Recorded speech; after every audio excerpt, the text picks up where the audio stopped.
నమస్తే, నేను మీ జేకే. వెల్కమ్ టు హాసా టీవీ. కడప జిల్లాలోని కాశీనాయన క్షేత్రానికి మహర్దశ అయితే పట్టనుంది. అలాగే బాక్రాపేట బేస్తవారిపేట రహదారి 4 లైన్లుగా నిర్మించేందుకు, అలాగే బద్వేలుకు బైపాస్ నిర్మాణం చేపట్టేందుకు కేంద్రం గ్రీన్ సిగ్నల్ ఇచ్చింది. దానికి సంబంధించినటువంటి వివరాలను మీకు ఒక్కొక్కటి విడిగా వివరిస్తాను. వీడియో చివరి దాకా చూసి ఒక్క లైక్ ఇవ్వండి ఫ్రెండ్స్.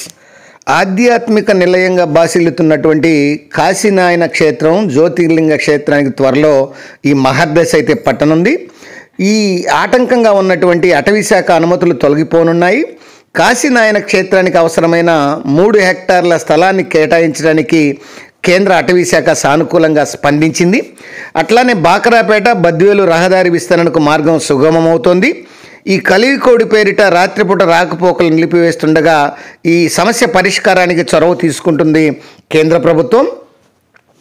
కాశీనాయన 100 ఏళ్లు జీవించి తన ఇష్టదైవమైన జ్యోతి లక్ష్మీనరసింహస్వామి పాదాల చెంత 1995 డిసెంబర్ 5న జీవ సమాధి అయిన విషయం అందరికీ తెలిసిందే.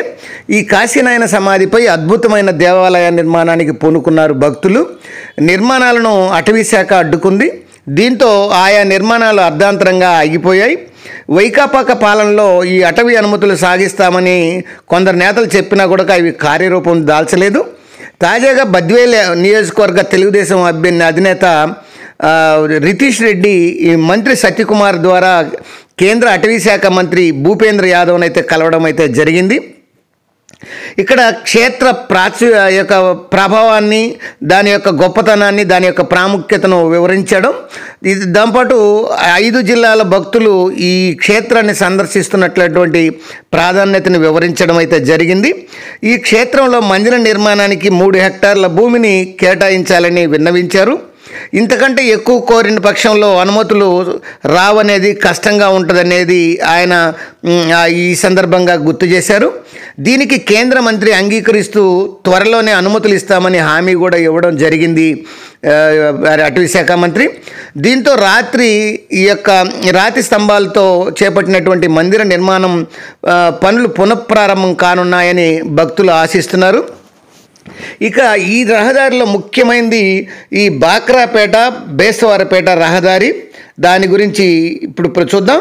ఈ సిద్ధవటం మండలం బాక్రాపేట నుంచి బద్వేలు పౌరుమామిళ్ళ మీదుగా ప్రకాశం జిల్లా బేస్తవారిపేట వరకు ఈ జాతీయ రహదారి నిర్మాణానికి కేంద్రం సానుకూలంగా స్పందించింది.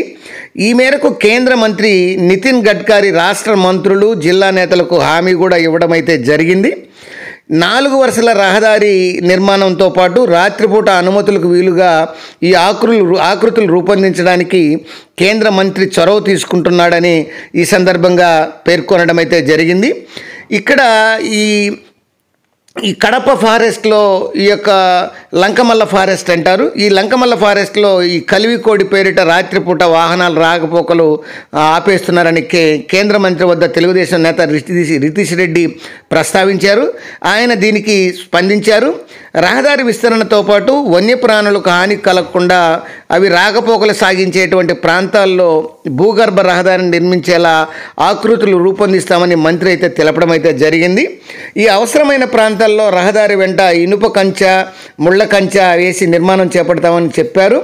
ఈ మేరకు అటవీ అనుమతులు సాధిస్తామని కూడా స్పష్టం చేశారు.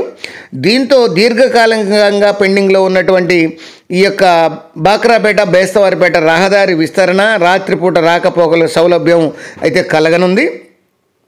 ఇక గ్రీన్ఫీల్డ్ రహదారి, ఇతరత్ర జాతీయ రహదారులు జంక్షన్గా ఉన్నటువంటి బద్వేల్కు ఔటర్ రింగ్ రోడ్డు ఈ కేంద్ర నిధుల సహాయంతో చేపట్టడానికి ప్రతిపాదనలు తయారు చేస్తున్నారు. ఇవన్నీ కొలిక్కి వస్తే బద్వేల్తో పాటు కాశీనాయన క్షేత్రానికి మహర్దశ అయితే పట్టనుంది. టోటల్గా ఏది ఏమైనా ఈ యొక్క బద్వేలు తెలుగుదేశం పార్టీ నియోజకవర్గ ఇన్ఛార్జి రితీష్ రెడ్డి కేంద్ర మంత్రుల వద్ద ఈ కాశీనాయన జ్యోతిర్లింగ క్షేత్రానికి సమస్యలు, అలాగే ఈ యొక్క బాక్రాపేట బేస్తవారిపేట రోడ్డు 4 లేన్లుగా మార్చడం, అట్లాగే బద్వేలుకు బైపాస్ను మంజూరు చేయడం అనేటువంటి అంశాలను ప్రస్తావించడం అయితే జరిగింది.